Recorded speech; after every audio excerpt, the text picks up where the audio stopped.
Senhor Presidente, senhores membros do Governo, senhores deputados, este deve ter sido o Orçamento de Estado mais discutido dos últimos anos, desde meados de junho, julho, que se começou a especular se o orçamento seria viabilizado. E o caminho que a Aliança Democrática fez de então até hoje, com o espírito de abertura e negociação irrepreensível, permite-me hoje dizer que foi evitada uma crise política no país. Os portugueses queriam um Orçamento de Estado aprovado e assim acontecerá. Mas vão ter mais do que isso. Vão ter um orçamento que tenha a marca da AD. A marca da AD, apesar da negociação e das coligações negativas no Parlamento entre o PS e o Chega. Conseguimos que o Parlamento aprovasse as verbas necessárias para cumprirmos os acordos que o Governo firmou com os professores, com as Forças de Segurança e Forças Armadas, com os enfermeiros, com os guardas prisionais, com os oficiais de justiça e com os sindicatos da administração pública. Em menos de 8 meses de governo, fizemos o que o PS não fez em 8 anos. São acordos que ultrapassam os 1.500 milhões de euros e são um compromisso do Governo com a reabilitação dos serviços públicos e o contrato de confiança com todas estas pessoas abandonadas pelo Partido Socialista. Deixem-me dirigir-me a todas essas pessoas e aos sindicatos e endereçar-lhes uma palavra de apreço por terem estado do lado da solução, quando a oposição tentava no Parlamento boicotar esses acordos ou criticando as negociações que o Governo conduzia. Porém, há muito sabíamos que enquanto as cigarras da oposição cantavam, o trabalho de formiguinha da AD não iria parar. Essa é a nossa natureza, trabalhar incessantemente, apesar das adversidades criadas pela oposição do PS e do Chega. Senhor Presidente, senhores membros do Governo, senhores deputados, este orçamento traz também um vislumbre de esperança aos trabalhadores e aos jovens. Fazemos um desagravamento fiscal no IRS com a atualização dos escalões a mais do dobro da inflação. Esta medida levará a que, genericamente, quem tem aumentos salariais não seja penalizado com o pagamento de mais IRS. Os portugueses ficarão com mais rendimento. Até aqui fazemos diferente do Partido Socialista, que ao não ter procedido desta forma só em 2022, com o pico da inflação, conseguiu arrecadar para o Estado, à custa dos portugueses, 523 milhões de euros, como disse o Conselho de Finanças Públicas. Não aumentamos um único imposto, ao contrário daquilo que o PS fazia, quando dizia que reduzia o IRS, mas logo aumentava as taxas dos impostos indiretos. Repito, não aumentamos um único imposto, uma única taxa. Será a primeira vez em muitos anos que isto acontece.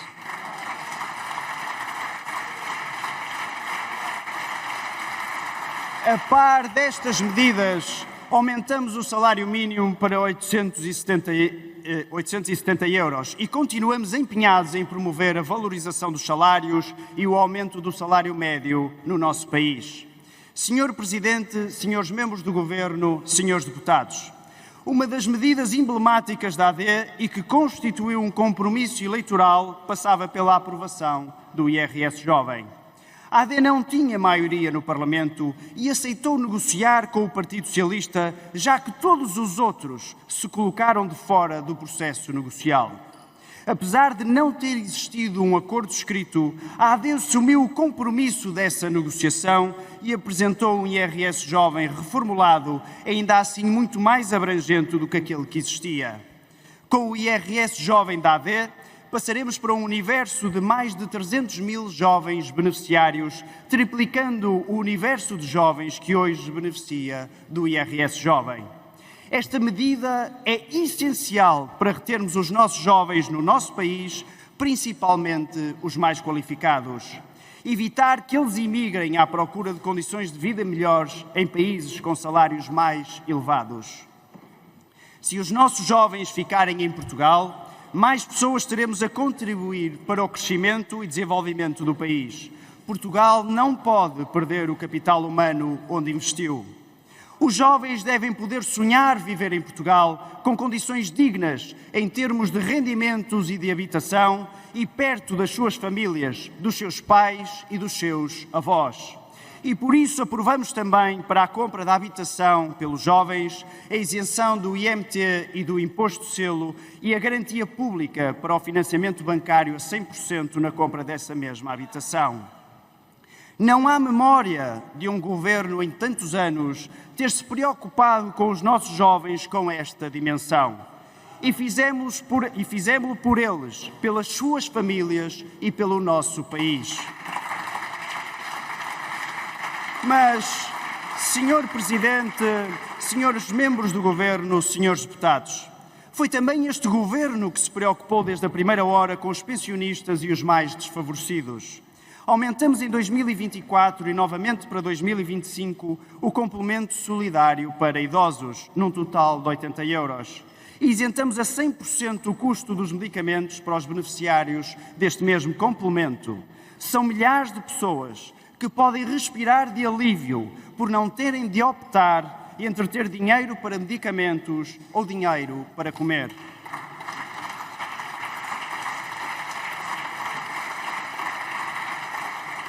Os nossos mais velhos e com mais baixos rendimentos merecem essa justiça que lhe fazemos.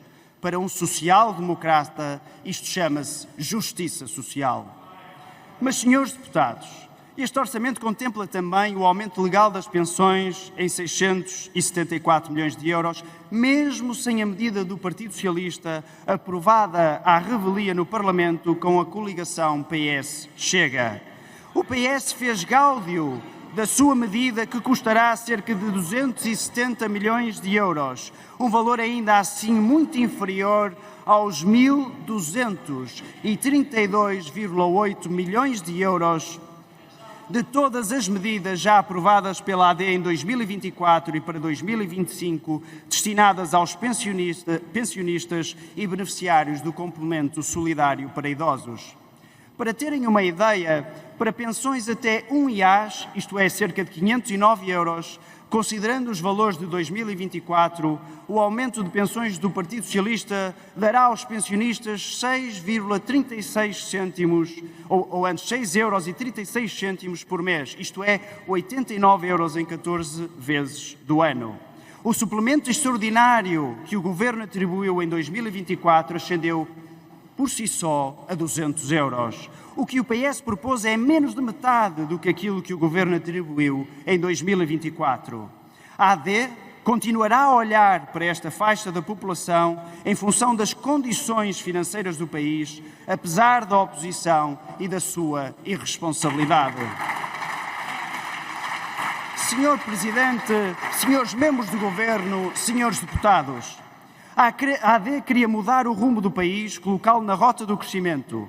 Estabelecemos que queríamos reduzir o IRC em 2 pontos percentuais até atingir os 15%. Uma medida que abrangeria mais de 250 mil empresas e beneficiaria em larga medida as que mais pagam o IRC, que são as micro, pequenas e médias empresas. A oposição tentou enganar os portugueses dizendo que beneficiaria as grandes empresas, o que é falso. E basta ver os dados de liquidação do IRC para o comprovar. 63% do IRC é pago pelas micro, pequenas e médias empresas. Não conseguimos aprovar a redução de 2 pontos percentuais, mas baixará 1 ponto percentual o IRC. Porque quando não se tem maioria absoluta, as decisões são a arte do possível.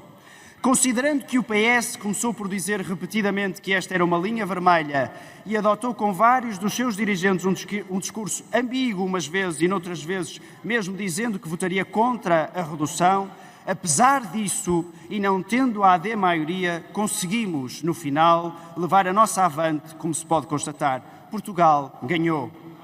Senhor Presidente, senhores membros do Governo, senhores deputados, este orçamento não esquece a saúde e muito menos o interior, como há pouco o Partido Socialista insinuava.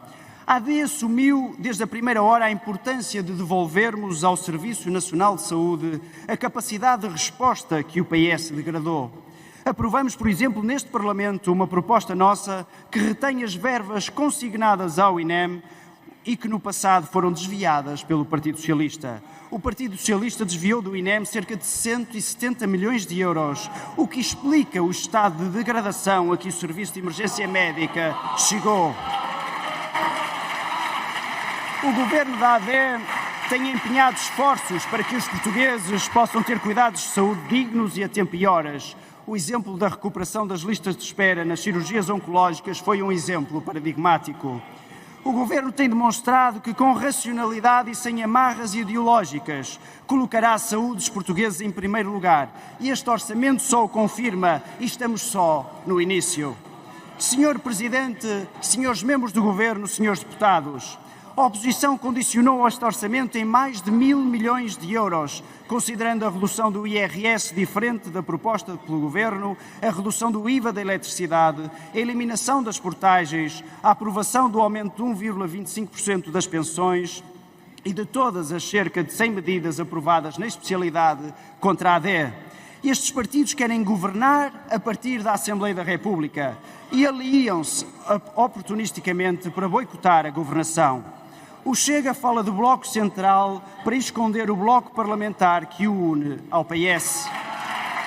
O orçamento foi condicionado voluntária e intencionalmente pelas oposições, em alguns casos invadindo a esfera do Poder Executivo, como sucedeu com a RTP, com a aprovação de construção de novas estradas, hospitais ou estabelecimentos prisionais, todos os partidos da oposição a pensarem já nas eleições autárquicas. Mais do que desvirtuado, este orçamento tem uma corresponsabilização da oposição. Se virmos como votaram os partidos na especialidade, destaco o seguinte. Um partido disse que vinha limpar o país da esquerda, mas foi esse partido, o Chega, que viabilizou com o voto a favor ou à abstenção 66% das propostas da esquerda. O Chega viabilizou 87% das propostas do Partido Comunista e 80% das propostas do Bloco de Esquerda. Como ontem referi, há mais comunismo e bloquismo no Chega do que o que poderíamos imaginar. Para quem disse que ia limpar o país da esquerda, foi a extrema-esquerda que varreu as ideias do Chega dentro do Chega. E hoje percebemos a razão pela qual o Chega votou contra o orçamento. Na verdade, o Chega só aprovaria um orçamento do PCP ou do Bloco de Esquerda. Essa é que é a verdade. É um partido de farsa, irresponsável e populista, com falta de maturidade, que não se importa de desgraçar o país e a vida dos portugueses em prol do projeto político de um homem só. Não fazem o que dizem e dizem o que não fazem. É um partido com um projeto rancoroso, divisionista e demagógico. E o PS, porque não lhe interessa esta maioria absoluta, negativa, usa a imaturidade do Chega para obter ganhos políticos e bloquear a governação. Ambos atuam com calculismo, nada de novo. O PS ainda não se conformou com o facto de ter perdido as eleições. Os portugueses escolheram o governo da AD que está a governar para resolver os problemas das pessoas. Habituem-se. Senhor Presidente, senhores membros do Governo, senhores deputados, respeitaremos o documento que for aprovado e procuraremos melhorar a vida das pessoas. Com o espírito de abertura e responsabilidade, com o encerramento da especialidade, viabilizamos com o nosso voto a favor ou à abstenção cerca de 100 propostas de todos os partidos da oposição, 90 das quais foram aprovadas. Saudamos a atitude responsável do Partido Socialista na viabilização do orçamento, mas não abdicaremos do nosso programa de governo.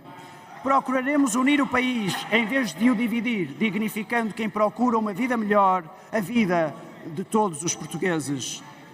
Faremos tudo para manter a nossa meta de crescimento da economia e o desiderato de ter contas públicas equilibradas e que reduzam a dívida pública, mesmo com esta medida adicional permanente aprovada pelo Governo Sombra do PS e do Chega. Contudo, não venham depois chorar lágrimas de crocodilo se os 1.000 milhões aprovados por esta oposição oportunista ditar a impossibilidade de cumprir qualquer outro compromisso ou nos fizer ficar aquém dos nossos objetivos de crescimento económico ou do equilíbrio financeiro, em virtude, por exemplo, de alguma alteração da conjuntura internacional. A AD governará para todos os portugueses e durante muitos anos. Certos do acerto do nosso caminho e de que ele nos levará a um Portugal mais próspero e competitivo, reforçamos o apoio ao Governo votando favoravelmente um instrumento que vai melhorar a vida das pessoas, consolidar a atividade das empresas e reforçar a nossa credibilidade além fronteiras, disse. Obrigado.